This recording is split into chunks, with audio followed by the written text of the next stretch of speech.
Be kind to nature.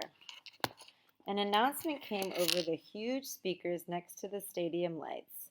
Welcome, everyone. Welcome to the 23rd Annual Big Movie Night at the Broarwood Nature Reserve.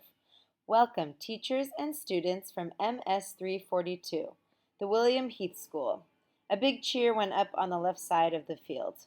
Welcome, teachers and students from Glover Academy. Another cheer went up, this time from the right side of the field. And welcome, teachers and students from the Beecher Prep School. Our whole group cheered as loudly as we could. We're thrilled to have you as our guests here tonight and thrilled that the weather is cooperating. In fact, can you believe what a beautiful night this is? Again, everyone whooped and hollered. So, as we prepare the movie, we do ask that you take a few moments to listen to this important announcement. The Broarwood Nature Reserve, as you know, is dedicated to preserving our natural resources and the environment. We ask that you leave no litter behind. Clean up after yourselves. Be kind to nature, and it will be kind to you. We ask that you keep in mind as you walk around the grounds. Do not venture beyond the orange cones at the edge of the fairgrounds. Do not go into the cornfields or the woods. Please keep the free roaming to a minimum.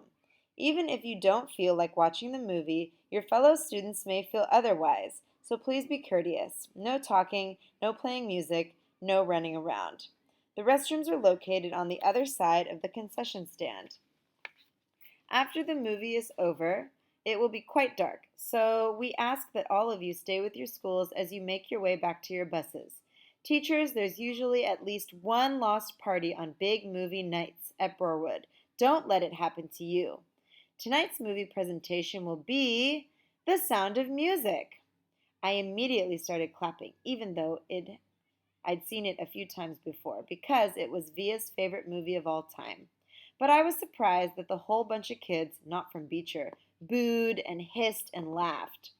Someone from the right side of the field even threw a soda can at the scream, which seemed to surprise Mr. Tushman. I saw him stand up and look in the direction of the can thrower, though I knew he couldn't see anything in the dark. The movie started playing right away. The stadium lights dimmed. Maria the nun was standing at the top of the mountain, twirling around and around. It had gotten chilly all of a sudden, so I put on my yellow Montauk hoodie and adjusted the volume on my hearing aids and leaned against my backpack and started watching. The hills are alive. The woods are alive. Next chapter. Somewhere around the boring part where the guy named Rolf and the oldest daughter are singing, "You are 16, going on 17," Jack nudged me. "Dude, I've got to pee," he said. We both got up and kind of hopscotched over the kids who were sitting or lying down on the sleeping bags. Summer waved as we passed, and I waved back.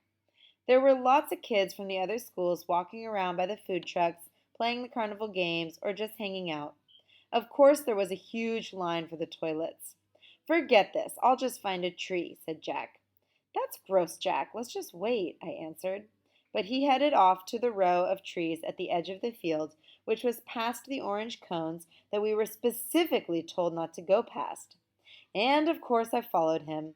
And of course we didn't have our flashlights because we forgot to bring them. It was so dark now, we literally couldn't see 10 steps ahead of us as we walked towards the woods. Luckily, the movie gave off some light, so when we saw a flashlight coming towards us of the woods, we knew immediately that it was Henry, Miles, and Amos. I guess they hadn't wanted to wait on line to use the toilets either. Miles and Henry were still not talking to Jack, but Amos had let go of the war a while ago, and he nodded hello to us as they passed by. "Be careful of the bears," shouted Henry, and he and Miles laughed as they walked away. Amos shook his head at us like, "Don't pay attention to them." Jack and I walked a little farther until we were just inside the woods. Then Jack hunted around for the perfect tree and finally did his business, though it felt like he was taking forever. The woods were loud with strange sounds and the chirps and croaks, like a wall of noise coming out of the trees. Then we started hearing loud snaps not far from us, almost like a cap gun pops. That definitely weren't insects.